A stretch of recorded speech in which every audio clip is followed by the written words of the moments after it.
Dana, we talk about this tender relationship that he had with his wife and with his family, but he really was somebody that it didn't matter if you were a head of state or somebody who happened to be on a garden tour through the White House. I mean, he really did make people feel like he genuinely cared about who they were, where they were from, and really just had that way about him that he valued people at every level, regardless of who they were. That's another one of the great lessons that he taught us.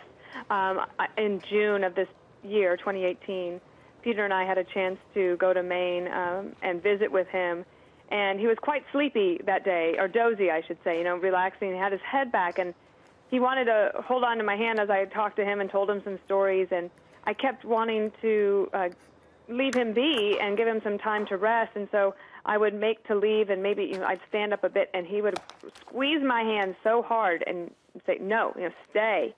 And that, of course, you're right. He had a way of making me feel special. I'm sure he did that with everyone that came through. To Brett's point just a moment ago about how he was perceived in the presidency and the post-presidency, I remember speaking to Marlin Fitzwater, who was, of course, press secretary to Ronald Reagan and then for George H.W. Bush. And he said that when they left the White House in January of 1993, he said, we really had our heads hung low. And partly it was because he thought no one will ever know or how great a man 41 was.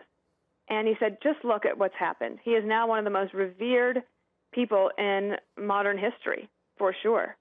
And there's a special also relationship, of course, in history that John Adams and John Quincy Adams, of course, were the first father and son to serve as president. And when 43 was asked to write the book about 41, one of the things he asked his dad was, how did you find the strength to conduct yourself with such grace and dignity? And 41 said, I had no choice.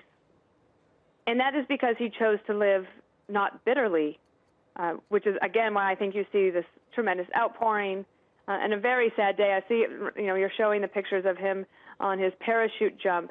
He just loved life and wanted to experience all of it.